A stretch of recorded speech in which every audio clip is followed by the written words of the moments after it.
It's a new year and a new chance for you to make a fresh start with your compliance. For the next 31 days on the FCPA Compliance Report, we're going to be bringing you a daily tip, strategy, or idea that you can use to improve your program. Here's your host, Tom Fox, the Compliance Evangelist. Prepping for an investigation. Under Part 1 of the Evaluation of Corporate Compliance Programs, under Section D, Confidential Reporting Structure and Investigative Process, it's stated in part, properly scoped investigation by qualified personnel, including the following questions.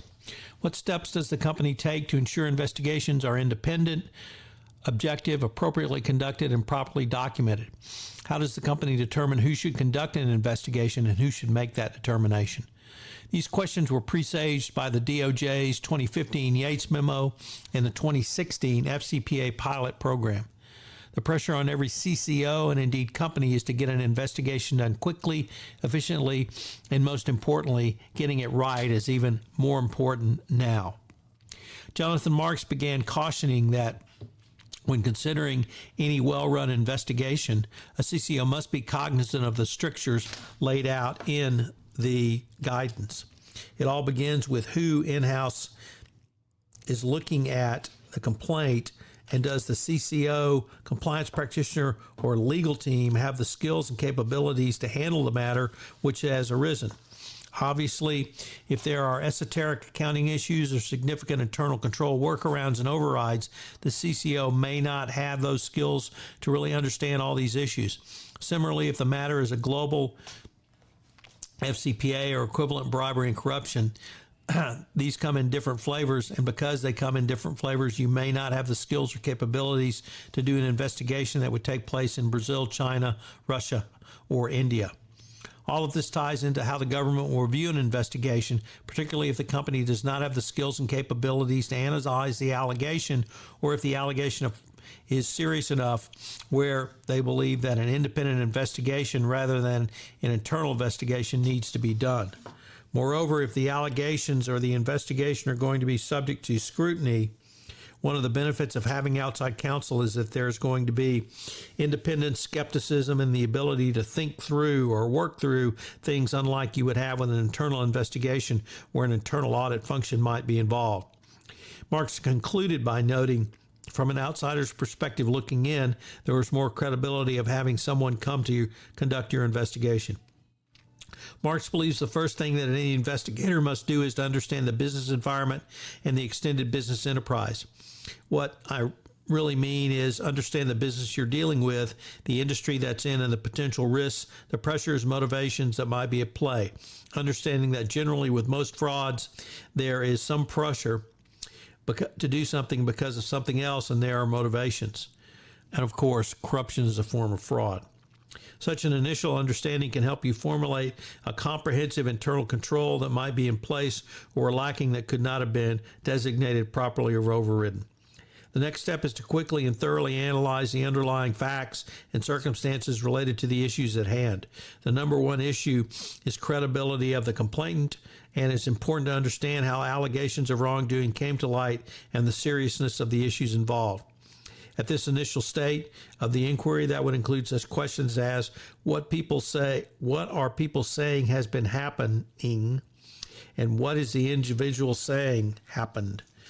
If you know the background of the complainant, you should investigate that, or rather if you don't.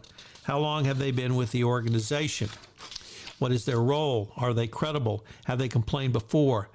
If in fact this was either a whistleblower allegation or a tip. At this early assessment, you should also consider the possible legal and financial implications of any such allegation. If you determine it is serious at this early structure, you should always consider your internal crisis management team. If the organization does not have one, you should consider retaining an expert. Crisis management doesn't mean necessarily a crisis has happened. It means, in fact, we are in crisis mode, and how does that impact the company? So thinking about these issues and knowing what to do, in fact, if you are in a crisis mode, is ultra critical. I think crisis management is totally underplayed. I think many organizations don't have an appropriate crisis management plan. If something goes bad, the organizations could be struggling to figure out how to deal with it. Marx also noted that both communication and collaboration are critical. He advocated that the company ask a series of questions as to what issues are on the table and who is impacted by these issues within the company. Is it the company auditors or some other corporate function? He also advocated considering third parties and contracted entities at the calculus by inquiring if they were key suppliers impacted by the investigation. On the one hand, a key supplier that may get wind of this and may not want to do business with us anymore. Conversely, a key supplier could be the sole source supplier, so you may need to think through that alternative arrangements are needed. You should begin to consider these issues early on and continue to think about them as you are going through and doing your investigation. Document preservation is always a critical issue, and this is one which the government regulators will pay particularly attention to at the initial phase and throughout the investigation. You'll need to take steps to ensure all the data is locked down. This means going into the weeds on such issue as where are your company's servers located? What's the backup situation? Do you have handheld devices secured? Are the organization's instant messaging and text messaging and ephemeral messaging tied down? If you do not take such steps, it could well find yourself in a situation where either information is lost or there's the possibility or suspicion that information could be lost. Unfortunately, if the situation leads to a prosecutor imagining the documents are lost, his or her imagination may go wild. Basically, you need to have the information locked down so that if the government wants to come in and perform an independent review or test your hypothesis, you can provide them with the required information. So what are today's 3 key takeaways? Always remember, who's your audience? Well, in an investigation, your ultimate audience is always going to be the regulators. It could be the prosecutors from the Department of Justice. Never forget that. Number 2, you must understand the business environment and extended business enterprise. This means third parties or perhaps other stakeholders. And number 3, communicate and collaborate in an investigation, as these are critical. So you should begin early and continue to do so throughout the entire pendency of the investigation. It's really important that you get this done. This is Tom Fox. I hope you will enjoy this month's offering on hotlines and investigations. 31 Days to a More Effective Compliance Program. If I could ask you to do so, would you pass on to at least one person this podcast series on the nuts and bolts of compliance, as I'm trying to expand my audience base for 31 Days to a More Effective Compliance Program. I hope you'll join me again tomorrow, where I take up another topic in innovation and compliance. Thanks again for listening.